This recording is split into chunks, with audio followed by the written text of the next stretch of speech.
Milwaukee. We're going to spend 10 minutes on this. Closing grocery stores, becoming a food desert. But what they're not telling you is the grocery stores have been stolen from so much that they can no longer be profitable. Again, make sure you guys hit a like for the algorithm, subscribe to the channel, and turn on your notifications. Let's get to it.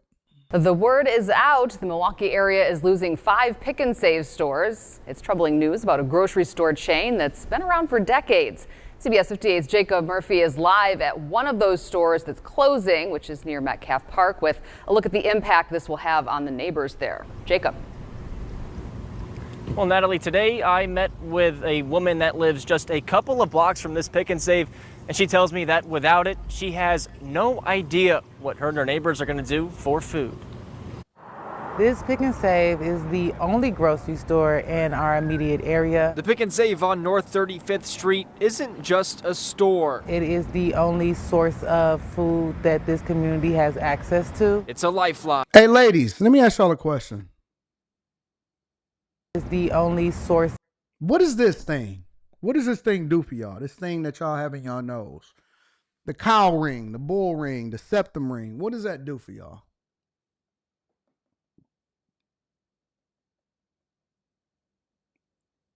I'm honestly curious. Like, what is the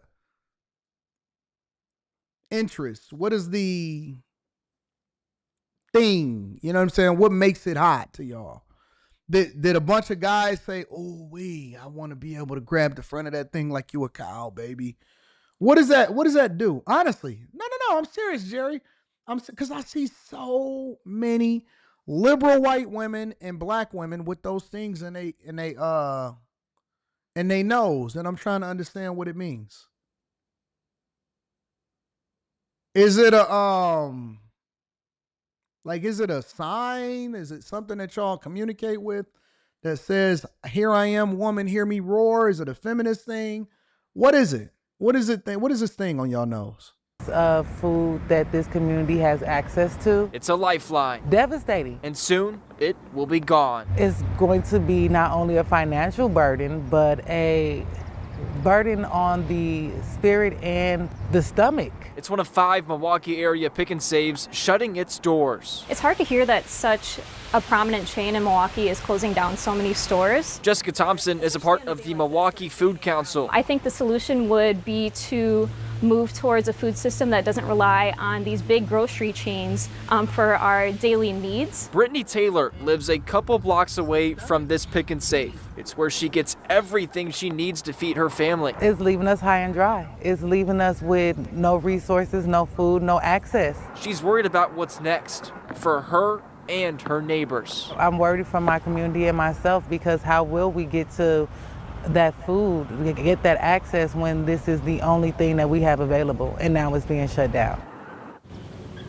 Pick and Save did release a statement saying the closings are part of a larger company-wide decision and to run more efficiently and ensure long-term health. What a lot of these companies won't tell y'all is that, all right, so let me break it down and help y'all to understand, because if you are a part of the Patreon, then you understand the charts, you understand the companies, you look at it from a financial perspective, and then we're going to go into the community aspect, right? The margins on grocery stores, and this is the reason why Kamala Harris's rhetoric and what she was saying on the campaign trail was so insulting to people that actually understand the culture and they understand exactly how money works. The whole idea of grocery stores gouging prices in a capitalistic market is crazy. It is crazy. And the reason that it's crazy is because the margins are razor thin. I mean, super razor thin. I don't care if you go to the biggest grocery in the United States of America and Walmart. Walmart sells more than 25% of all groceries inside of the United States of America. This is a fact. This is not my opinion. If you look at a Walmart don't really make money off of groceries, and Walmart does an insane amount of sales, hundreds of billions of dollars of sales to make a razor thin margin of profit, which is one of the reasons why you will see a lot of neighborhood Walmarts, not super centers, neighborhood Walmart grocery stores They will close before a super center, or they will just continue to cease to exist, or they'll be open until they're not anymore, because Walmart wants to get you into the system. But the reality is that Walmart is using groceries at or below value to get you in the store to buy other things that is actually way more profitable. You go in there and you buy a pair of drawers. You go in there and you buy some video games. You get some electronics, school supplies, so on and so forth. Most people are more likely to go to a Walmart and then browse a store, get their prescriptions from there, while at the same time stealing a cup of groceries, go grab some Gushers. And so the margins are razor, and I mean razor thin. So when y'all go into the neighborhood, now we're going to get into the community aspect of it. When you go into the neighborhood grocery store and you steal stuff, or you go and finesse and y'all do y'all little return scams. Yep, I know y'all got return scams. And they're not arresting you for your return scams because it's nothing that they could arrest you for. You go in, act like you didn't like it, eat half of it, and then you return it and spend all of your day up in there arguing with the clerk until she give you your money back. People go in there and they steal liquor. They steal liquor. They love stealing liquor. They steal them some liquor. 100%. They're all up in there ringing up bananas and the self-scan and the U-checkouts. Everything is a banana. You bought 77 bananas, only got 2 in the basket, and you got a bunch of steaks in there. And then you use your EBT card in order to be able to buy those. Oh, I'm ringing up kiwis and tomatoes and bananas and green peppers and lettuce. You got 77 pounds of lettuce. And then you look in the basket and it's all ribeye steaks, tomahawk steaks, and 1 piece of lettuce. Facts. Still in racks of ribs. And when you do that inside of communities, eventually you're going to run them to the point to where they are going to close down because it's not a sustainable business model. It's not a sustainable business model. And then the people are now complaining and saying, well, we're in a food desert. This is not right. Everybody has the community right to food. Neighbors are protesting the loss of a Milwaukee Pick and Save. The business, it's closing several locations. Abril Preciado joining us live with a closer look at the community backlash now. It's been pretty strong, especially today. We have been at this Pick and Save on North 35th Street, where we can already see that people have been showing up and seeing these wooden boards that are already covering the windows and doors. In the past, the company said they're closing for the health of the business. Food security. No matter how much y'all protest, no matter how you put it on your iPhone, you can't protest the business closing that's not profitable. Accessibility are among the concerns for this group of people as wooden boards cover up windows and doors at the Pick and Save location on 35th in Milwaukee. This is just heartbreaking that this is happening to our community again, over and over again. Like, this is not fair. It broke my heart. Like, what is we gonna do? Like, this is the only big grocery store in the community. In June, the company announced it would close 5. Does she have a nose ring or a septum? Yep. Yep, she got that septum ring in hers too. Over again, like, this is not fair.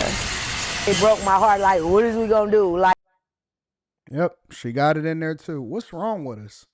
And it's like y'all all listen to each other. Y'all all doing the same thing. Why do y'all got that stupid septum thing? Why? What is that? I don't know what's wrong with them.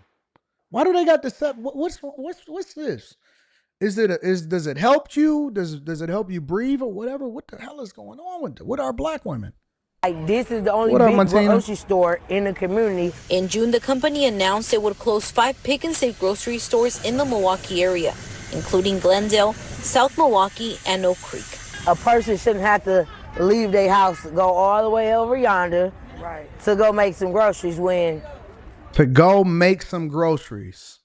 Go all the way over yonder. A person shouldn't have to leave their house, go all the way over yonder to make some groceries. Glendale, South Milwaukee, and Oak Creek. A person shouldn't have to leave their house, go all the way over yonder to go make some groceries when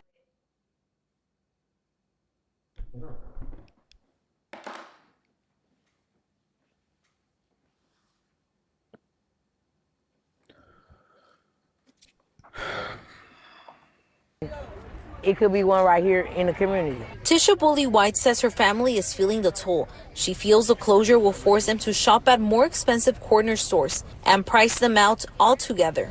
There is a real concern of what it means to have food security available to neighbors, throughout the whole city. I do believe and stand with the people behind me that food is a right and we should have access to healthy food. State Senator Dora Drake was present during the rally. She says she's working with local leaders to find a solution. We can work together. As doors officially close, families are now left wondering where to go next. Affordable food for our community, food for our families, food period. How are we going to survive? A new future where we do not. And we did company Kroger. We have not heard back. Earlier today, we did see some folks from the Hunger Task out here handing this flyer, telling people that they will be having a mobile food market out here in August. Reporting live in Milwaukee, Abril Preciado, Fox 6. Turn into a place to ride your bike now as a kid. All right, Abril, thanks. This is not the only pick and save that is closing in Milwaukee, as Abril just reported. Take a look at your screen. Here's a look at the other pick and save locations all throughout the area that are. It's sad. It's sad. And I told people that, when your communities become a food desert, when y'all protest so much, when you steal so much, when you burn it down. I was having conversations during certain protests where they were burning down the auto zones that never came back, and the food places that a lot of people work in, especially as a young adult and a young teenager.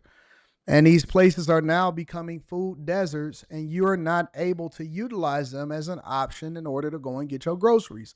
And guess what? She said that food should be a right. It's not. It's not. Close proximity to going to get your groceries is a luxury. Close proximity to going to get your groceries is a luxury. Now y'all can start y'all farms. Now y'all can go and depend on each other. Now you can go and get mad at the local Chaldean that has the liquor store that also has groceries in there, and he marks it up a little bit more in order for him to be able to make a profit because he had to buy it at a certain price. And then you're going to get mad at him because you shopping for your groceries at the local bodega and you saying that it's too expensive and they accept EBT and all of this stuff. And now you're going to have to deal with him. You can't go and pick and save. You got to go and deal with the local bodega and go and try to negotiate, go back and forth, whining, complaining. I don't know if it's a solution for the community. And more importantly, I'm not sure if I have enough time on my life over the next 50, 60 years to fix something only for it to be torn down after you're gone.